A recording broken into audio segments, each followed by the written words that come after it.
పాఠశాలంటే పిల్లల భవిష్యత్తును తీర్చిదిద్దే విద్యాలయం. కానీ అధికారుల నిర్లక్ష్యం కారణంగా ఓ ప్రభుత్వ పాఠశాల ఇప్పుడు ఇల్లు ఇల్లు మారుతూ కొనసాగుతోంది. భద్రాద్రి కొత్తగూడెం జిల్లా ఇల్లందు మండలం నారాయణపురం గ్రామంలో శిథిలావస్థకు చేరిన పాఠశాల భవనం కారణంగా విద్యార్థులు తీవ్ర ఇబ్బందులు పడుతున్నారు. ప్రమాదకరమైన భవనంలో చదువులు కొనసాగించలేక గ్రామ పెద్దల సహకారంతో మొదట ఒక ఇంట్లో, ఆ తర్వాత అంగన్వాడీ కేంద్రంలో, ప్రస్తుతం మరో ఇంటికి, ఆ ఇంటి వరండాలో తరగతులు నిర్వహిస్తున్నారు. పలుమార్లు అధికారుల దృష్టికి తీసుకెళ్లినా కూడా కొత్త భవన నిర్మాణంపై హామీలు తప్ప చర్యలేం కనిపించడం లేదని గ్రామస్తులు ఆవేదన వ్యక్తం చేస్తున్నారు. ప్రభుత్వం వెంటనే స్పందించి నూతన పాఠశాల భవనాన్ని నిర్మించి ఆదివాసీ విద్యార్థుల భవిష్యత్తును కాపాడాలంటూ గ్రామస్తులు డిమాండ్ చేస్తున్నారు. దీనిపై రాజ్ న్యూస్ ప్రత్యేక కథనం.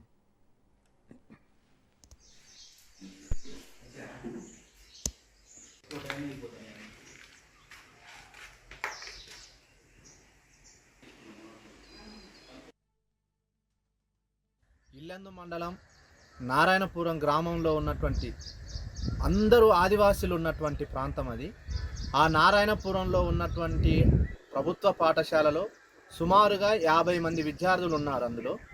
కానీ ఈ వర్షాలకి ఆ బిల్డింగ్ పగిలిపోయి అందులో ఉన్నటువంటి బిల్లలు, సిమెంట్ బిల్లలు మొత్తం కూడా విద్యార్థుల మీద పడుతున్నటువంటి సందర్భంలో విద్యార్థులని ఆదుకోవడం కోసం గ్రామస్తులు వాళ్ళ ఇళ్లలో పాఠశాలను నిర్వహిస్తున్నటువంటి పరిస్థితి మనం చూస్తూ ఉన్నాం.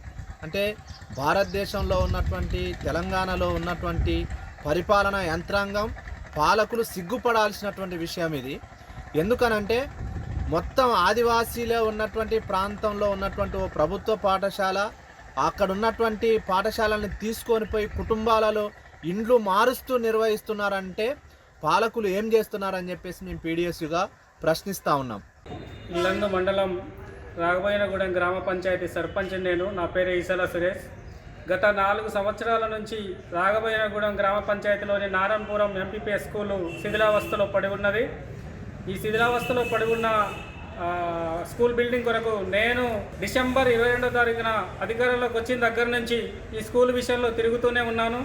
ఎంఈఓ గారిని, తర్వాత మన నియోజకవర్గ ఎమ్మెల్యే గారిని, అదేవిధంగా డిఓ గారిని, కలెక్టర్ని, జెడ్పీసీఓని, తర్వాత ఐటీడీ పిఓ గారి, తర్వాత director of school education commissioner Naveen Nicholas గారిని కూడా కలిసి రిప్రజెంటేషన్లు ఇవ్వడం జరిగింది.